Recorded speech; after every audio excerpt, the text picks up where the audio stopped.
এত তাড়াতাড়ি যুবসাথীর লিস্ট তৈরি হয়ে গেল, ভাতা এসে গেল, কারা পাবে ভাতা? লক্ষ লক্ষ বেকার আছে, কিসের আধারে তাদেরকে সিলেক্ট করা হলো যাদেরকে ভাতা দেওয়া হবে? প্রশ্নটাই আছে।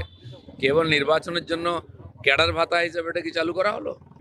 বেকার ভাতা তো সিপিএমও চালু করেছিল, তাতে কি হয়ে গেছে? কার লাভ হয়েছে? তারপরে বন্ধ হয়ে যাবে এক সময়, বসে খাওয়া অভ্যাস হয়ে গেল। তারপরে কি করবে যুবকরা? তাদের ভবিষ্যৎ কি হবে? সিপিএম তো চলে গেছে, কিন্তু বেকাররা বেকারই থেকে গেল। দেখুন, মমতা ব্যানার্জি প্রথম কথা পুলিশের উপরে এখন আর বিশ্বাস করতে পারছেন না। পুলিশের উপরে ভর করে জিতে যেতেন, কিন্তু পুলিশের উপর ভরসা করতে পারছেন না, তাই রোজ অদল বদল করছেন। কিন্তু পুলিশও বুঝে গেছে যে এবারে পরিবর্তন হবে, তাদের জায়গা পরিবর্তন করে বাঁচানো যাবে না, আর সেই পরিবর্তনের পরেও তাদেরকে চাকরি করতে হবে। সেজন্য তারাও সেফ সাইড নিচ্ছেন, এই চোরদের সঙ্গে আর তারা সহযোগিতা করতে রাজি নন। জেল না খাটলে টিএমসিতে বড় নেতা হওয়া যায় না। আগে আমাদের স্বাধীনতা সংগ্রামীরা জেলে যেতেন, তাদেরকে আমরা মাথায় করতাম। টিএমসি সেই কালচার নিয়েছে, যত বড় চোর তত বড় নেতা। কিন্তু প্রশ্ন হচ্ছে, মমতা ব্যানার্জি সেই লোকগুলোকেই বিশ্বাস করেন যারা তাকে পার্টিতে এনেছে, টাকা তুলে দেয়। বাকিদের উপরে ভরসা নেই, কে কখন এদিক থেকে ওদিক চলে যাবে। গত ইলেকশনে তার যে অভিজ্ঞতা, ইলেকশন আগে হুড় করে সবাই বিজেপিতে চলে এলো, তো এই এদের উপরে আর ভরসা করতে পারছেন না, তাই পুরোনো লোকেদেরই ভরসা করছে। আমাদের যেটা আশঙ্কা ছিল যে বিরাট একটা সংখ্যা বাদ যাবে, এখনো আছে।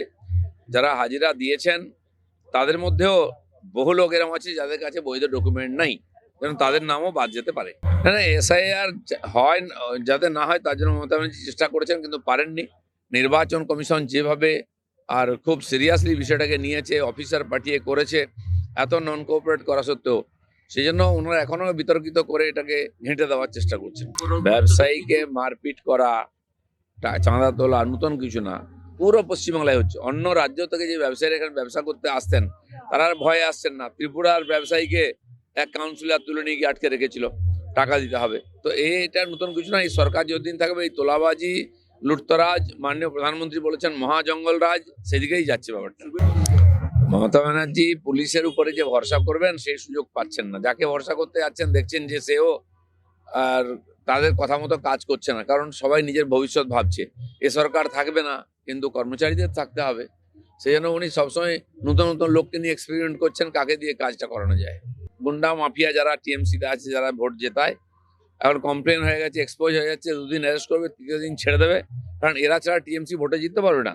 সেজন্য এগুলো লোক দেখানো সব।